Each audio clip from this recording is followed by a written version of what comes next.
નમસ્કાર, હું છું Siddharth Patel. Crime report FIR માં સ્વાગત છે આપનું. એફઆઈઆર માં આજે આપણે અનેક ગુનાઓનો પર્દાફાશ કરીશું. તો શરૂઆત કરીએ તો રંગીલું રાજકોટ હવે બે રંગ થઈ રહ્યું હોય એવું લાગી રહ્યું છે. ત્યારે વધુ એક વખત રાજકોટમાંથી મર્ડરની ઘટના સામે આવી છે. કહેવત છે ને કે વહેમની કોઈ દવા નથી હોતી, અને જો માણસના મનમાં એક વખત વહેમ ઘૂસી જાય છે પછી તો કાઢવો મુશ્કેલ થઈ જાય છે, અને તેના જ કારણે ઘણી વખત ગંભીર પરિણામો પણ આવી જતા હોય છે. વહેમના કારણે ખૂની ખેલ ખેલૈયાની ઘટના રાજકોટમાંથી સામે આવી છે, જેમાં વહેમ રાખી એક નહીં પણ બબ્બે હત્યાની નિપજાવવામાં આવી છે. જુઓ અમારા આ અહેવાલમાં કેમ કરાઈ હત્યા અને શું હતી શંકા.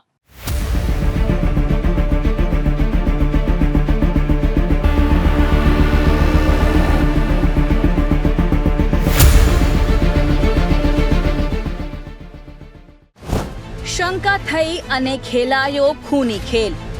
રાજકોટમાં ડબલ મર્ડરની ઘટના આવી સામે. બે સગા ભાઈઓની કરાઈ હત્યા. રંગીલા રાજકોટમાં જાણે કોની નજર લાગી ગઈ હોય એમ રાજકોટમાંથી સતત ક્રાઇમની ઘટનાઓ સામે આવી રહી છે. ત્યારે વધુ એક મર્ડરની ઘટના પ્રકાશમાં આવી છે. સોમવારે રાત્રે ડબલ મર્ડરની ઘટના સામે આવતા ચકચાર મચી જવા પામી હતી. આર્યનગરમાં એક જ મકાનમાં બે પરપ્રાંતીય શખ્સોએ છેડતીની શંકા રાખી સગા ભાઈઓને આડેધડ છરીના ઘા ઝીકી રેસી નાખ્યા, જેમાં નાના ભાઈનું ઘટના સ્થળે જ મોત નીપજ્યું હતું. મીત જૈન અને તેના સગા ભાઈ વિકી જૈનની કરાઈ હત્યા.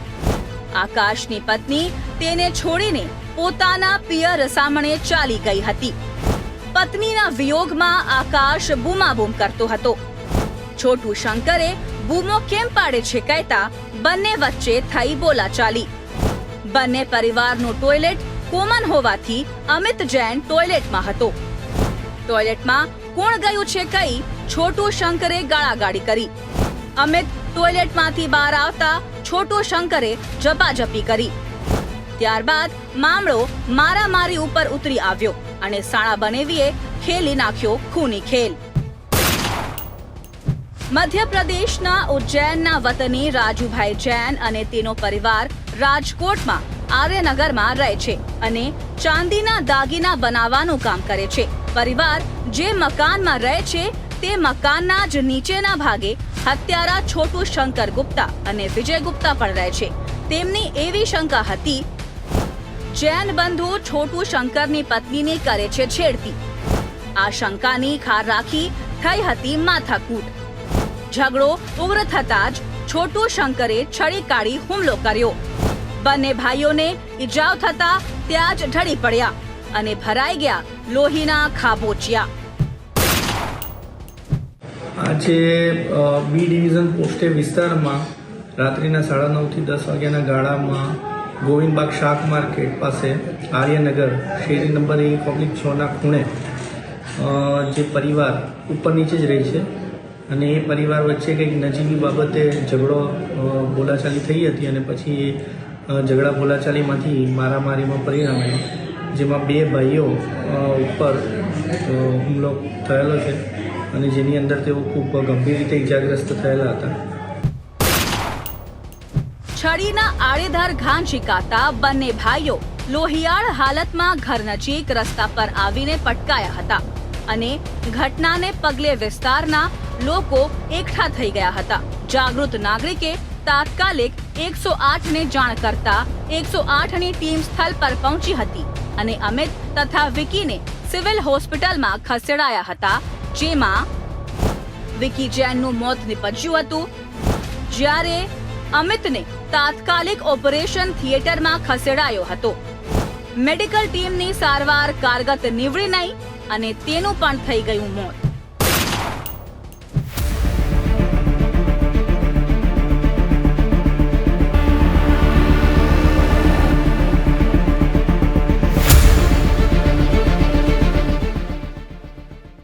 પોલીસે મૃતક અમિત જૈનના પત્ની અમીનાબેનની બી ડિવિઝન પોલીસમાં નોંધાવેલી ફરિયાદ પરથી તપાસ શરૂ કરી હતી.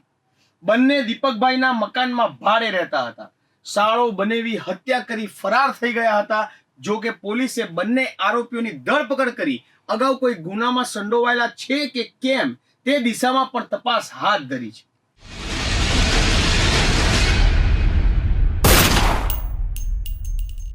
સુરત સિટી ક્રાઇમ સિટી થઈ ગયું છે. પહેલા લૂંટ, પછી રેપ. આ સાંભળીને તમે શોક થઈ જશો, પણ આવી જ ઘટના સુરતમાંથી સામે આવી છે. જો કે સુરતમાં લૂંટ, હત્યા, રેપ જેવી ઘટનાઓ હવે છાસવારે સામે આવતી રહેતી હોય છે. સુરતમાં કાયદો વ્યવસ્થાની સ્થિતિ સાવ કથળી રહી છે. તેમાં કોઈ બેમત નથી. ભલે સુરત કમિશનર કહી રહ્યા હોય કે ક્રાઇમ રેટમાં ઘટાડો થયો છે, કદાચ કાગળ ઉપર જ ઘટાડો થયો છે, પરંતુ વાસ્તવિક પરિસ્થિતિ આખી અલગ જ છે. ત્યારે ફરી એક વખત સુરતમાંથી રેપ વિથ રોબરીની ઘટના સામે આવી છે. આવો જોઈએ સુરતની કથળતી પરિસ્થિતિની વાસ્તવિકતા.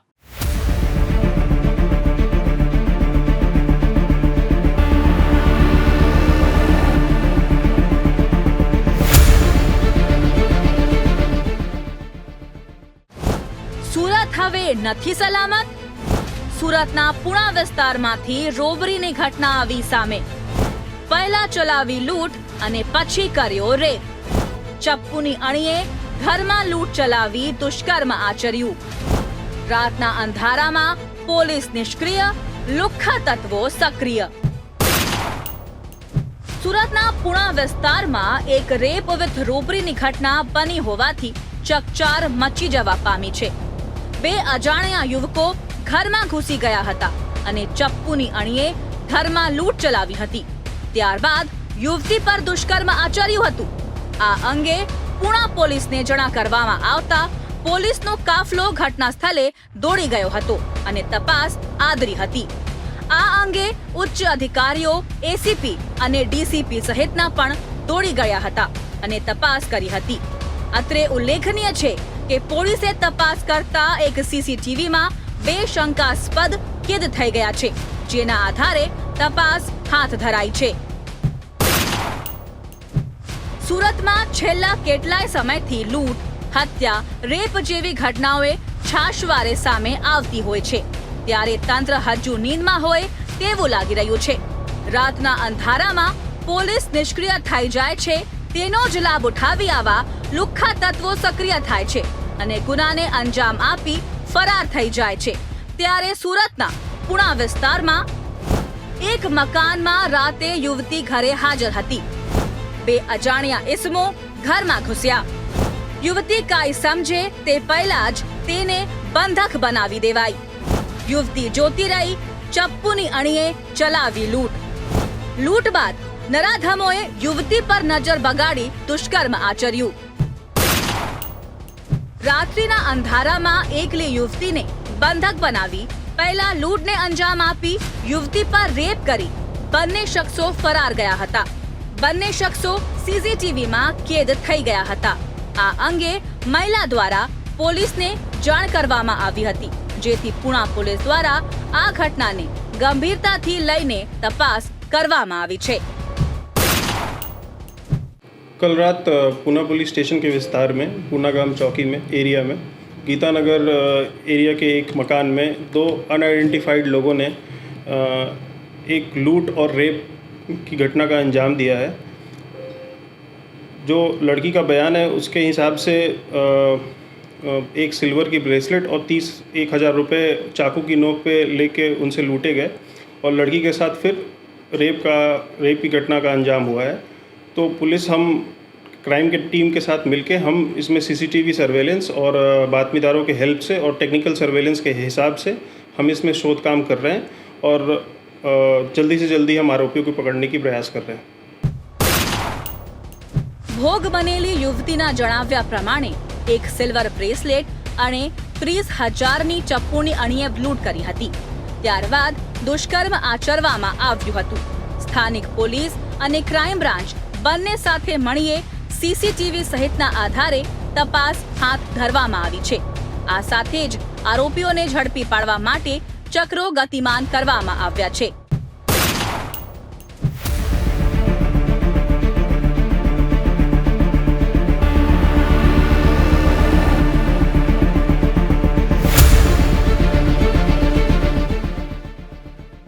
ફરિયાદી મહિલા પણ શંકાના દાયરામાં હોવાથી તેની પણ ઉલટ તપાસ કરવામાં આવી રહી છે. આ સાથે સીસીટીવીમાં 2 શકમંદ પણ કેદ થઈ ગયા છે, જેના આધારે પોલીસ આરોપીઓ સુધી પહોંચવા કવાયત હાથ ધરી છે. ત્યારે સૌથી મોટા સવાલ એ છે કે સુરતને શાંતિ ક્યારે મળશે? કેમ કે સુરત એક એવું શહેર છે જ્યાં લોકો અન્ય રાજ્યોમાંથી પણ રોજીરોટી મેળવવા આવતા હોય છે. સુરતમાં આવકના અનેક સ્ત્રોત છે, જેના કારણે સુરતને લોકો પ્રથમ પ્રાધાન્ય આપે છે. પરંતુ છેલ્લા કેટલાય સમયથી સુરત વાસીઓમાં પણ એક છૂપો ડર ફેલાઈ ગયો છે, કેમ કે સુરતમાં ક્રાઇમનો આતંક ઘટવાનું નામ જ નથી લઈ રહ્યો. ત્યારે હેલ્મેટ ડ્રાઈવની જેમ જ આ લુખ્ખા તત્વો શોધવાની અને દૂષણ ડામવાની પણ ડ્રાઈવ શરૂ થશે, તો જ સુરત વાસીઓને રાહતનો શ્વાસ અને શાંતિનો અનુભવ થશે.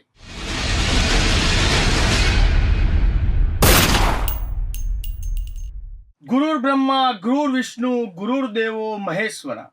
આ શ્લોક ગુરુઓને અર્પણ છે, પણ આજકાલ શિક્ષકના રૂપમાં બની બેઠેલા ગુરુઓની હેવાનિયતો સતત સામે આવી રહી છે. વિદ્યાર્થીઓને ભણવા મોકલતા પણ વાલીઓ હવે અચકાય છે. સરકાર બણગા ફૂંકી રહી છે કે બેટી પઢાઓ અને બેટી બચાવો. બેટીઓને ભણાવવી તો છે, પણ ક્યાં ભણવા મોકલવી તે પ્રશ્ન વાલીઓ માટે હવે મૂંઝવી રહ્યો છે. કેમ કે સરકાર બેટી બચાવોની વાતો કરી રહી છે, પણ સરકાર પાસે બેટીઓ કેવી રીતે સલામત રાખવી તેના માટે કોઈ ફૂલપ્રૂફ પ્લાન જ નથી. એટલે જ આજકાલ માસૂમો આવા નરાધમોનો શિકાર બની રહી છે. ત્યારે ગુજરાતમાં ફરી એક વખત શિક્ષણ જગત શમશાર થયું છે. હવસખોર શિક્ષક ભાન ભૂલ્યો અને સગીરા સાથે હેવાનિયતની તમામ હદો પાર કરી નાખી છે. જુઓ અમારા વિશેષ અહેવાલમાં નરાધમે શિક્ષકે કેવી રીતે ફસાવી એક માસૂમને પોતાના ચુંગલમાં.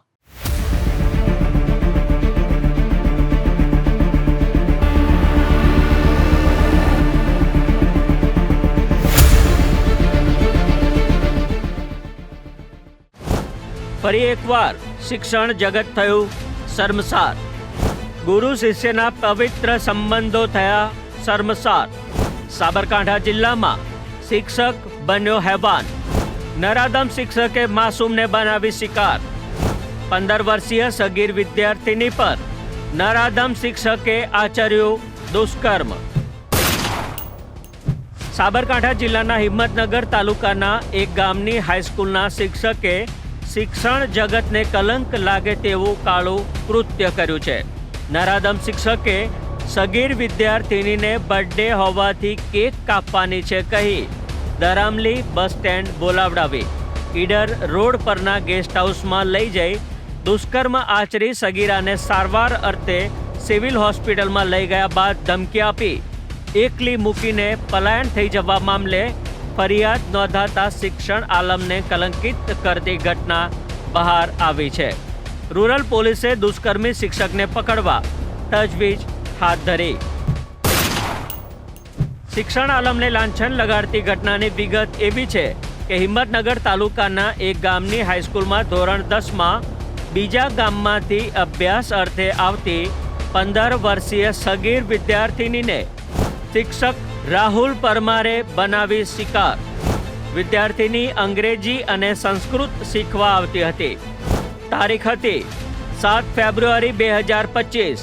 આ તારીખે વિદ્યાર્થિનીનો હતો બર્થડે. નરાધમ શિક્ષકે બર્થડે કેક કાપવાનો લીધો સહારો અને ગુજાર્યો બળાત્કાર.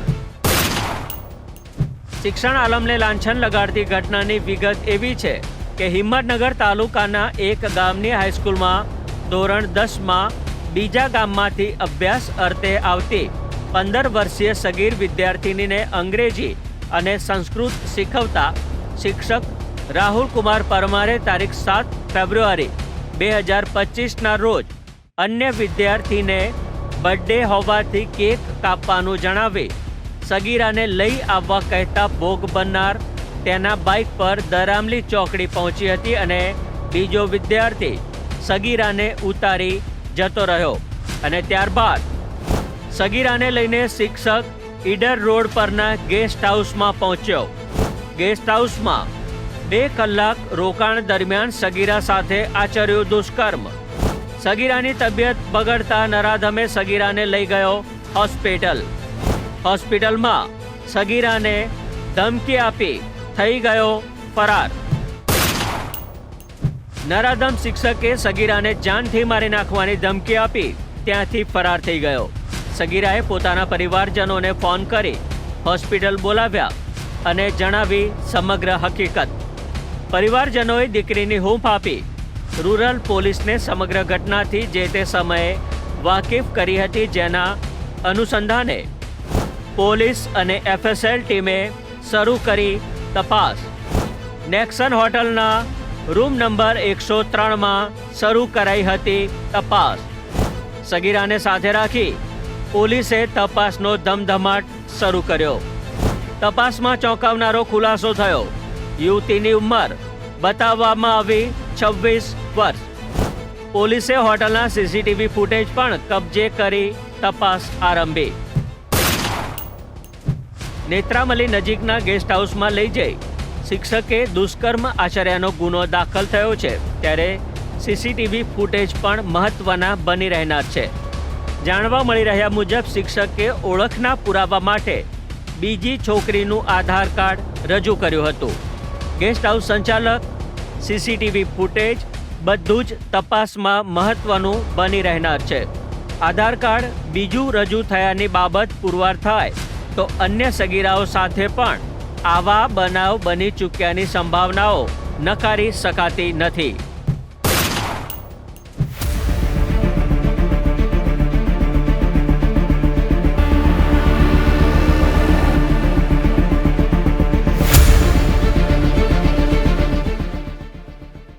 આવા શિક્ષકો ગુરુના નામે કલંક છે. નોંધનીય છે કે જિલ્લામાં શિક્ષકના ચારિત્ર્યને લગતી વધુ એક ઘટના બહાર આવતા શિક્ષણ આલમને હચમચાવી નાખી છે અને વધી રહેલા આવા બનાવોને લઈ શિક્ષણવિદોમાં મંથન શરૂ થઈ ગયું છે. બીજી બાજુ ગેસ્ટ હાઉસોમાં ચાલતી ગેરકાયદેસર પ્રવૃત્તિ મામલે પોલીસનું કૂણું વલણ પણ બહાર આવ્યું છે. હાલ તો પોલીસે ફરિયાદ નોંધી આરોપીની પકડવાની તજવીજ હાથ ધરી છે.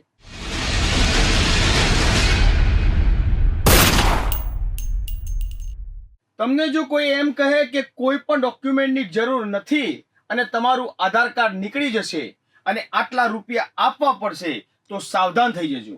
કેમ કે એ આધાર કાર્ડ અસલી નહીં હોય પણ નકલી હશે અને એ કાર્ડથી તમારું બેંક એકાઉન્ટ ખુલી જશે અને ગઠિયા તમારા એકાઉન્ટનો દુરુપયોગ કરી કૌભાંડ આચરશે.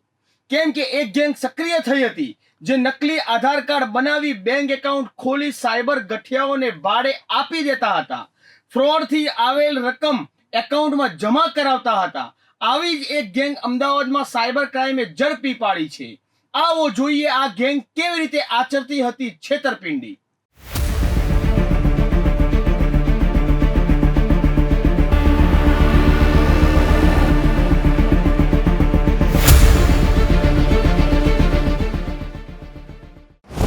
આધાર કાર્ડ બનાવવાનું મસ્ત મોટું કૌભાંડ ઝડપાયું. અમદાવાદ સાયબર ક્રાઇમે બોગસ આધાર કાર્ડ કૌભાંડ ઝડપ્યું. આરોપીઓની પૂછપરછમાં થયા ચોંકાવનારા ખુલાસા. અમદાવાદ સાયબર ક્રાઇમે મોટી કાર્યવાહી કરી છે. બોગસ દસ્તાવેજોથી આધાર કાર્ડ બનાવવાનું કૌભાંડ ક્રાઇમ બ્રાન્ચે ઝડપી પાડ્યું. આ કાર્યવાહીમાં સાયબર ક્રાઇમ પોલીસે 11 આરોપીઓની ધરપકડ કરી છે. આરોપીઓની પૂછપરછમાં ચોંકાવનારા ખુલાસા થયા છે. સાંભળો કેવી રીતે ચલાવતા હતા આખું નેટવર્ક. આ લોકો બધા સાયબર ફ્રોડ માટે અકાઉન્ટ્સનું કામ કરતા હતા. આમની આખી MOA હતી કે આ લોકો બધા રાજસ્થાનથી આમાં લોકોને લાવતા હતા અહીંયા. આમાં 3 જણ જે છે મુખ્ય માસ્ટર માઇન્ડ છે. એ લોકો દર મહિને ઘણા રાજસ્થાનથી યુવકને અહીંયા લાવતા હતા. એ લોકો અહીંયા ફ્લેટ ભાડે રાખીને રહેતા હતા અને પછી આધાર કાર્ડમાં ફ્રોડ કરીને અલગ અલગ એડ્રેસ બતાવીને એ લોકો બેંકનું અકાઉન્ટ ખોલાવતા હતા. અને આ બધા બેંક અકાઉન્ટમાં તપાસ કરતાં ટોટલ 109 કમ્પ્લેન પણ આપણને મળી છે. અને આ મોટાભાગના અકાઉન્ટ જે છે એ ઇન્વેસ્ટમેન્ટ ફ્રોડ, ડિજિટલ અરેસ્ટ અને ટાસ્ક ફ્રોડ, ટેલિગ્રામ ફ્રોડ માટે વપરાયેલું અકાઉન્ટ્સ છે.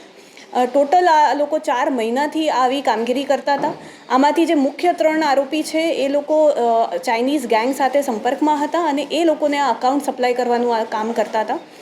મોટાભાગના જે આરોપી છે બધા રાજસ્થાનના છે અને અકાઉન્ટ્સ જે એમને ખોલાયા છે ભારતના આપણે 21 રાજ્યોમાં અને અનેક શહેરોમાં સાયબર ફ્રોડની જે કમ્પ્લેન થઈ છે એમાં આ બધા અકાઉન્ટ્સ વપરાયા છે. 3 માસ્ટરમાઇન્ડ ચલાવતા હતા આખું નેટવર્ક. એક માસ્ટરમાઇન્ડની કરાઈ ધરપકડ. સુરેશ અને અનિલ છેલ્લા 4 મહિનાથી ચલાવતા હતા આખું નેટવર્ક. આખું નેટવર્ક ચલાવવા કમિશન આપી રાખતા હતા માણસો. શિકાર શોધવા રાખતા હતા માણસો અને આપતા હતા 10 થી 20 હજાર રૂપિયા કમિશન. અમદાવાદ સાયબર ક્રાઇમની ટીમને એક ખાનગી બાતમી મળી હતી કે ચાંદખેડામાં અમદાવાદ શહેર ખાતે કેટલાક ઈસમો ગેરકાયદેસર રીતે વ્યક્તિઓના આધાર કાર્ડ લઈ તેના અલગ અલગ બેંકોમાં અકાઉન્ટ ખોલાવી સાયબર ફ્રોડ કરે છે. જેની બાતમી મળતા જ ટીમ હરકતમાં આવે છે અને 9 જેટલા શખ્સો ફ્લેટમાંથી મળી આવ્યા હતા. જેની પૂછપરછ કરતા ચોંકાવનારા ખુલાસા થયા હતા કે સુરેશ બિશ્નોઈ અને અનિલ બિશ્નોઈ રાજસ્થાનથી બોલાવતા હતા માણસો. તમામ માણસો શહેરમાં અલગ અલગ બેંકોમાં ખોલાવતા હતા ખાતાઓ. ખાતાઓ ખુલી જતા પાસબુક, ચેકબુક સુરેશ અને જગદીશ લઈ લેતા. એક માસ્ટરમાઇન્ડ આપણે પકડાયા છે, બાકી 2 જે છે એ હજી ફરાર છે અને જે બાકીના જે 9 લોકો છે એ લોકોમાંથી જે 2 જણ છે સુરેશ અને અનિલ બિશ્નોઈ, આ લોકો અહીંયા 4 મહિનાથી આ કામગીરી કરતા હતા. આ બધાને કમિશન અને અકાઉન્ટ ખોલાવવા માટેના પૈસા મળતા હતા. 10-20 હજાર જેટલું એમને આપવામાં આવતું હતું.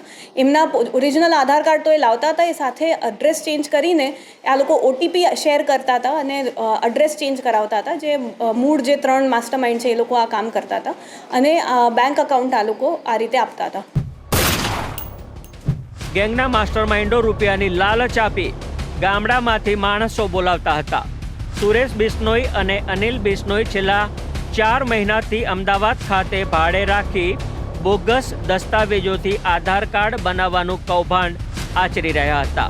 આ બંને શખ્સો પોતાના સગા સંબંધીઓ મિત્રોને અકાઉન્ટ ખોલાવવાની લાલચ આપી બોલાવતા હતા.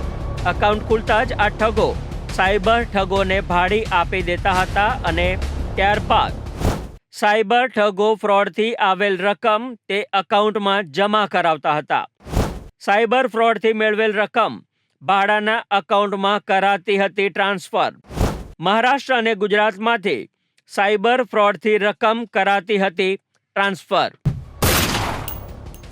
મહારાષ્ટ્ર અને અમદાવાદમાં આ રીતે ભાડે રાખીને અકાઉન્ટનું કામ આ ગેંગ કરતી હતી અને જે અકાઉન્ટ યુઝ થયા છે એ 21 રાજ્યોમાં ફ્રોડમાં વપરાયા છે.